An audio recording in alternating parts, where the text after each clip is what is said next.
how to play Khet, the laser game. This is a brilliant game. Let me show you all about this. It comes in a real sturdy box, a little handle so you can tote it around with you. And this game is beautiful. Here. See? There you go. Ancient Egyptian symbol pieces. Pyramids, scarabs, Anubis, and pharaohs, and Sphinx. Now, let me just turn the camera down to this board here. I'm going to show you exactly how this game is played. By the way, this game is approved by all kinds of very smart institutions. Mensa, okay, those guys are smarties, right? There's all these approval stickers on the back, many parenting groups, some Scandinavian groups. They're smart and beautiful over there. Let me show you. It's a strategy game. It's actually a chess variant. The most interesting thing, a sort of gimmicky thing about this, which, well, it's a good gimmick, but it's also a good game. These little Sphinx guys have lasers on them. See that? They're lasers. And each person gets one. And these guys do the capturing and ultimately try to capture the king, or actually the pharaoh. Let me show you how this works. These guys have a possible move. They have to stay in place, but they can move just by turning left or right. Okay? They can just move by facing that way or that way. That's it. They sit very securely in their little stand there. Of course, what they're trying to get is the opposing pharaoh. Here's the silver pharaoh. Here is the red pharaoh. And these guys, everybody besides the Sphinx, everybody moves just like a chess king. It's very clear, any adjacent square, one move like that.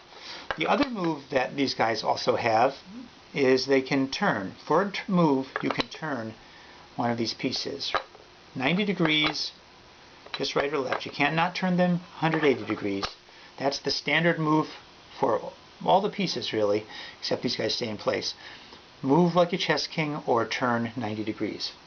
Now, what makes this game really get going, of course, is mirrors. These are the pyramids. They also move just like the king. They move one space in any direction, and they can turn 90 degrees. So, for instance, if this guy is over here, he is shooting his laser beam over here now. It's bouncing off of that mirror and going here like this. Here, I'll give you one on your side to see from this angle.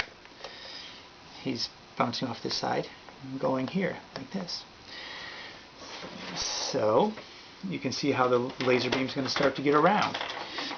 By the way, notice these Eye of Horuses here and these ankhs here. The silver ankhs can only be occupied by silver pieces, so that gives you this special row in front of your laser to get your beam out into the field here. And then there are these various odd ones here for various reasons. They mix it up a little bit. Each player has two of these Anubis, and it moves the same as the other pieces, just one space in any direction. The property of this in particular is that it can block the king. Now, anybody who is struck on a side in general gets captured. Even if I strike my own guy, oops, I hit him on the side, he comes off the board. That's how captures are made in this game. If I hit him in the back, he comes off the board. Other side. However, his front is considered protected. So this guy can stand in front of the king and be protecting him. Let's say you were shooting at my guy and our mirrors were in this position. It doesn't matter whose mirror is whose. When the beam of light comes, it actually comes in the direction of my king, but since it's hitting his front first, my king is considered protected. If he were turned sideways, you would strike him and take him off the board. If he were out of the way, you would strike and get my king directly, my pharaoh, and that's it. Checkmate. You win the game that way. Now, it doesn't matter whose laser hits the king. If you hit your own king, boom, you lose the game that way too. And in fact, the rules very quaintly inform you that you are out of luck if you hit your own king. You lost. I like to think that your luck will extend beyond this game in particular, but that's how they put it. Hit your own king, you're out of luck. Checkmate your own self. Okay, there's one more piece you need to know about.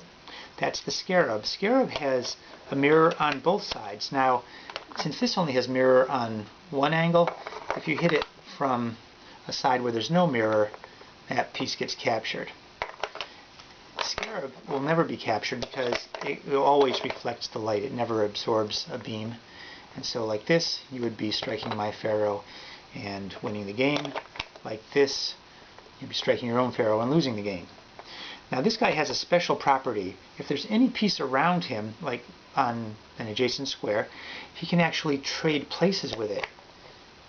He can't, nobody can turn while they're moving their piece. That's a separate move. But he can actually trade places with any piece, whether it's friend or foe.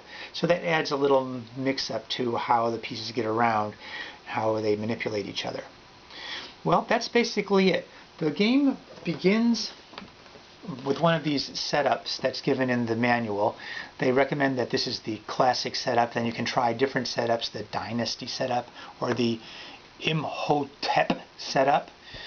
And then they say that you can make your own setups. Of course, I would recommend that you always make them symmetrical, as the examples here show. But I'm going to finish this demonstration off just showing you how the initial setup is done for the classic setup, so you can get your game on as quickly as possible. Let's see, I'm going to set up the red guys. You'll notice that the Anubises are normally set up in one way or another right by the king because they are his protectors. Oops, let's see. Get your guys set up over here. You'll notice that in this setup, it starts out with pieces right here on your line, so you're already getting your beam out into the play here. And in fact, in this setup, my pieces are reflecting the beam. So when the game starts out, your beam is actually going like this to this point right here off the board. Bing, bing, bing, zap like that. That's just the starting position. And so of course, same is true for me. As I was saying, it's all symmetrical for getting started because symmetrical is fair.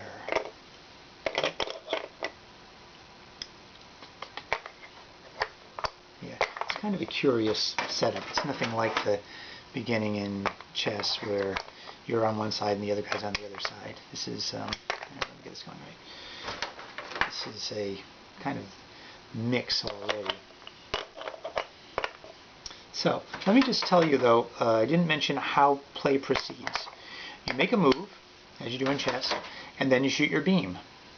So, every time a move is made, the beam is fired, and you see where it goes. That's the only time it's fired. You're not allowed to fire your beam before. You're not allowed to test it and see where it's going. You know, you have to, take your move and then take your medicine. If you made a mistake, your beam goes where it goes. Sometimes you zap your own piece. Sometimes you zap your own king. So here you go. King, various pyramids, the scarabs.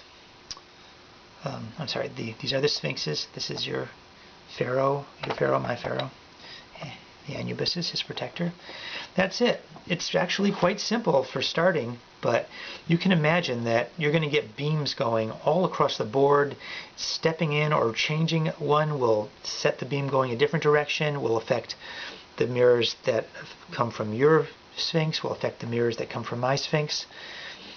It's a great strategy game, and it's really different from Go or chess or anything like that. It is a form of chess, but this beaming around with the lasers is completely novel. Khet, K-H-E-T. I highly recommend it. You can find the game at ancientchess.com. And thanks for listening.